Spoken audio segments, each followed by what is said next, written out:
Hello friends, welcome back to Jessie vlogs. എല്ലാവർക്കും വിക്രമിൻ്റെയും വേദയുടെയും മറ്റൊരു അടിപൊളി പ്രോമോ എപ്പിസോഡിലേക്ക് സ്വാഗതം. ഇന്നത്തെ പ്രോമോയുടെ തുടക്കം തന്നെ കാണിക്കുന്നത് വിക്രം വേദയോടായിട്ട് പറയാണ്, നീ ഈട്ടിയ ഭക്ഷണം ഞാൻ തട്ടിക്കളയാൻ പാടില്ലായിരുന്നു എന്ന് പറയാണ് കേട്ടോ. അപ്പോൾ അത് കേട്ടിട്ട് അങ്ങനെ ഷോക്കായിട്ട് നിൽക്കുകയാണ് നമ്മുടെ വേദ. പിന്നീട് വേദ വിക്രമിനായിട്ട് ഭക്ഷണമൊക്കെ എടുത്തു കൊടുക്കാൻ വേണ്ടി പോവുകയാണ്.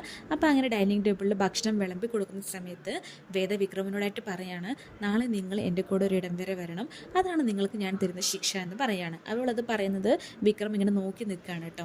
പിന്നീട് കാണിക്കുന്നത് വേദ എവിടേക്കോ പോകാൻ എന്ന വിടം നല്ലോണം റെഡി ആയിക്കൊണ്ടിരിക്കുകയാണ്. അപ്പോൾ ആ സമയത്ത് അവിടേക്ക് നന്ദിനി വരുന്നുണ്ട്.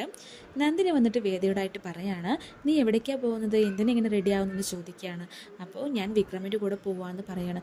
വിക്രമിൻ്റെ കൂടെയോ എന്ന് പറഞ്ഞിട്ട് നന്ദിനി അന്തം വിട്ട് നിൽക്കുകയാണ് കേട്ടോ. ഇതെപ്പോ എന്നൊക്കെ ചോദിക്കും. അപ്പോൾ വേദ പറയും, അത് ഇന്നലെ രാത്രി സംഭവിച്ചതാണ്, ഈ നന്ദിനി അടുത്തേക്ക് എന്തൊക്കെ അറിയണമെന്ന് പറഞ്ഞിട്ട് ഒരു നാണം വന്ന രീതിയിൽ വേദ നന്ദിനോടായിട്ട് സംസാരിക്കുക. അപ്പോൾ നന്ദിനി ആകെ ചമ്മിയ പോലെ ഇങ്ങനെ നോക്കി നിൽക്കുകയാണ് ചെയ്യുന്നത് കേട്ടോ. ശേഷം വിക്രമും വേദയും കൂടെ വീട്ടിൽ നിന്ന് ഇറങ്ങിപ്പോവാണ്.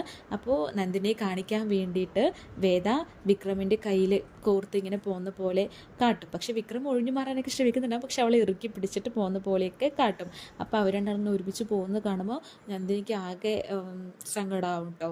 ഇങ്ങനെ അവർ തമ്മിൽ ഒന്നിച്ചല്ലോ എന്ന് പറഞ്ഞിട്ട് ഭയങ്കര അധികം ടെൻഷൻ അടിക്കുന്നുണ്ടാവും നന്ദിനി അവിടെ നിന്നിട്ട്. ശേഷം നന്ദിനി ഈ വിവരം അറിയിക്കാനായിട്ട് രാധയെ കാണാനായിട്ട് പോകുന്നുണ്ട്. രാധയുടെ വീട്ടിലാണെങ്കിലോ രാധ എന്താ പറയുക, കുടിച്ചിട്ട് വളരെ ലക്കായിട്ട് നിൽക്കുന്ന അവളുടെ പാരൻസ് എല്ലാവരും കൂടെ റൂമിലേക്ക് കൊണ്ട് കിടത്തുകയാണ്.